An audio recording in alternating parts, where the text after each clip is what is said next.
So my name is Ulysses Liao. So I'm from TrendAI.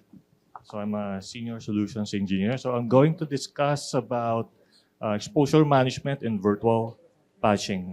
So now that we are facing the new era or the AI era, so most of us are trying to catch up now with the tools that we are using, designed to work in a world where days or even months to respond. So talking about the attackers using AI tools, so it's easier for them to uh, process or do an exploitation or do a weaponization through AI. So it's very fast for them to initiate the attack. So as you can see here, vulnerabilities are already being discovered faster than organizations can remediate them. So AI is widening this gap, so it's not actually closing it. So you see the exponential growth of vulnerabilities and also the remediations. It's because of using AI. So it's very easy for us now to discover vulnerabilities using AI technology. And as vulnerability discovery accelerates, the real challenge becomes prioritizations and remediations at scale. So without that increased discovery, so it only compounds security debts and expand the attack surface. So imagine your legacy, your vulnerability operations, yung strategies natin of prioritizing which one to address. Most of the tools that we are using, we are leveraging on CVSS scores. But these are all generic numbers. So nowadays, we need to know how critical it is, the vulnerabilities, how it will impact our environment and what surrounds those vulnerabilities in our environment. So is it leading to our crown jewels? And also the old models that we use, now the days we can prioritize someone to try to exploit it. And the problem is the industry default posture hasn't kept pace with how fast the threat landscape is moving through the AI. So here we built vulnerability operations framework in this tree. So you see context, you see threat intelligence, and then you see the actions. So for the context, where does this vulnerability actually live in our environment? Yung vulnerability, how it surrounds in our network. And then second is the threat intelligence. So is this being exploited in the wild? The vulnerability that we have in our environment.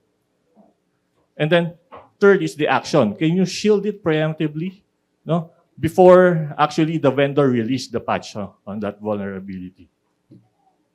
So the way we do it is through the context. So we will be able to provide asset criticality, potential attack path, exploit attempts that already happening in your environment.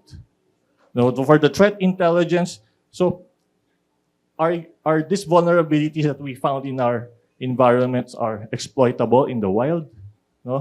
Is who is using this vulnerability or who is attacking this vulnerability? Is there a campaign for that related in our industry, in our organizations? So bottom line is, are we going to get an attack using this vulnerability? And then the actions. So there are several ways to block these vulnerabilities, either on the network layer, on the endpoint or in the network.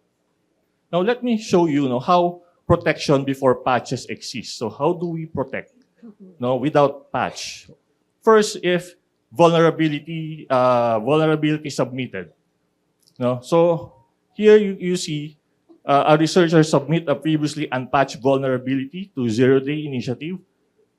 So it means these threat researchers from ZDI who discovers vulnerability reported to TrendAI zero-day initiative.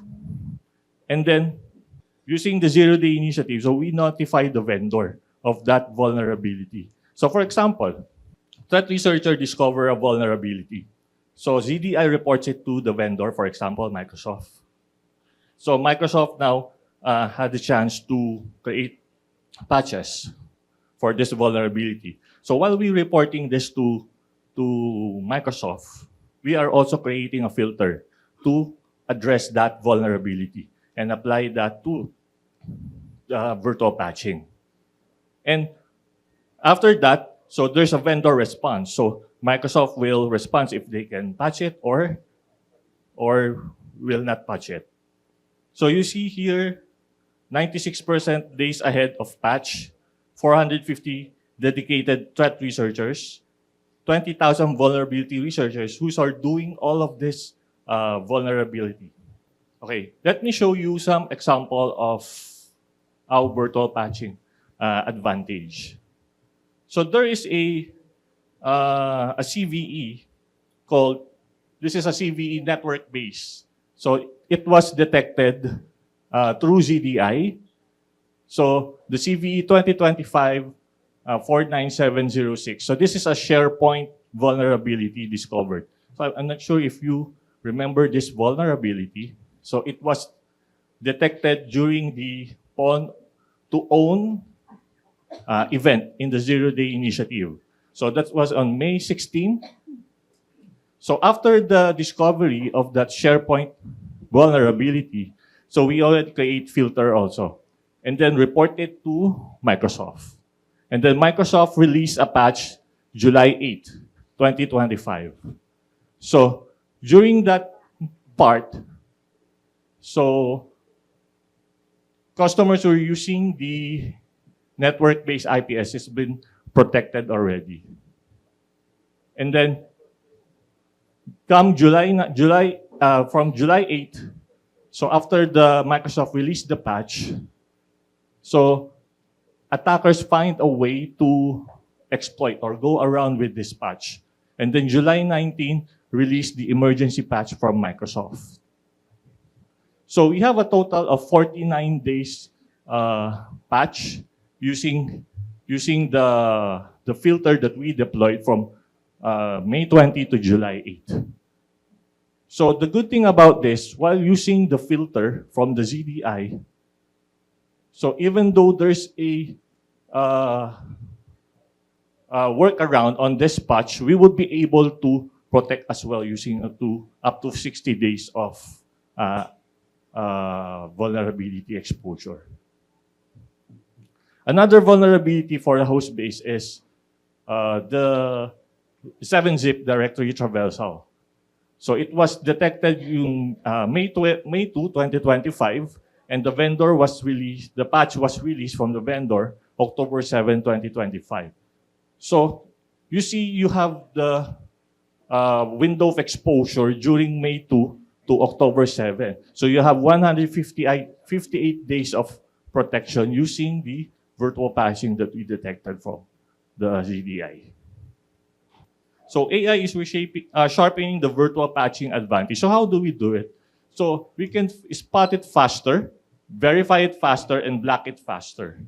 So through spot it faster, through the ZDI researchers, the Azure agentic discovery, so we'll be able to detect it faster. And then we can also perform verification. So verify it faster through the patches using AI. So we'll be able to avoid this portion of having patch it, but there's a workaround to exploit it. And then block it faster on the tipping point or the endpoint using the network IPS and host-based IPS. So we've established where the intelligence from ZDI, Liao-TrendAI. So through this intelligence, first, it sharpens where you spend effort. Cyber risk exposure management turns our findings into prioritized risk. So we will be able to identify or prioritize the risk, the vulnerabilities that we have. Then second is, it can protect what you can really, or what you can easily change, through network protection. So those servers that has vulnerability that you need to patch, So through network layer, you won't be able to change anything, no? On the third part, so it extends the coverage to the edges. So endpoint security builds the same intelligence into the host, protecting endpoints and remote users wherever the user is, or whether the user is outside your network. So here's an example of vulnerabilities that you can identify. So through internal assets, internet-facing, containers, cloud, and so on. So through the discovery, you see vulnerabilities at the same time through cyber risk exposure, you'll be able to see the critical risk. So this is what I'm trying to say a while ago about the CVSS score. So this one is actually calculated based on the criticality of in your environment. So whether if it's a critical server, so it leads to your crown jewel. So how many vulnerabilities you have here. And just to show you how virtual patching works, is from the vulnerability disclosed or exploit available. So this is where we first find we have vulnerabilities. And then this is the timeline. So basically, once we identify that we have vulnerability, so how do we address it? So we cannot just patch it immediately. So based on research, it actually takes you 45 days or mean time to patch a vulnerability because of this part that you have to go through. So you have to wait for the patch, you have to test the patch, plan the deployment before you can complete the patching. So basically, this is what we can identify the vulnerability window. So from this portion that you discovered the vulnerability until you can patch, so this takes you a while before you can patch the vulnerable asset. So with virtual patching, is actually what you addressed is from this portion, you will be able to patch or you will be able to protect your vulnerable servers without even doing this, because basically there's no touch on the application, on the registry. So you don't have to do a restart, a reset on the server. So through virtual patching, you will be able to implement the security for exploiting the server. So attack surface reduction buys time for patching process, protects unpatchable system, and efficient rule set deployment. So that's what you will achieve basically using the virtual patching. And through zero-day initiative, 73% of all published vulnerabilities in 2025, like I mentioned a while ago, the two scenarios for the zero-day detection, the SharePoint and the 7-zip. Now, let's break down the virtual patching actually. So virtual patching is it's a core, no, it's a security layer that blocks exploit attempts. So without modifying the system itself, that means no changes to the OS, no software updates, and no risk of breaking something in production because we don't actually install or change anything on the system. So it works through the IPS, so which intercept threats at the network level before they ever reach the vulnerable assets. So this makes incredibly effective for legacy systems or environments where uptime is critical. So what's more to virtual patching are often deployed weeks or even months before vendor fixes become available. So that gives you a critical head start in protection, especially when dealing with zero-day vulnerabilities. So all of these are embedded in a platform so you can get automated proactive defense across your hybrid environment, whether it's actually you're using on-premise or cloud or in between or both. So what this means to your organization: reducing the gap exposure or closing the gap between discovery and remediation and neutralize patch reverse engineering before they catch and weaponize. So basically, it will reduce the gap of your exposure. Risk reduction at operational scale. Prioritize vulnerabilities that are material to the business and use automated workflow to remediate, even though without analyst burnout or disruptions. And then defensible vulnerability governance. So you can support the board, regulatory, and audit scrutiny with a closed loop risk reduction record and confidently adapt AI without compounding security debt. So in summary, using the virtual patching, you will be able to address vulnerabilities, no, effectively, not by waiting for the patch. So usually, yung patch natin, no, it takes 45 days before you can patch the system. And just to share some of the informations that we have right now, no, especially AI. Have you heard about the CVE Genie? So CVE Genie is actually an open software available in GitHub. So wherein you can discover vulnerabilities, you can create exploit, and then you can verify if that exploit works. So through the AI. So it's an open source available in GitHub. So what really interesting here is even an average IT guy who knows scripting would be able to use that platform. And another thing is, I read this white paper about exposure gap.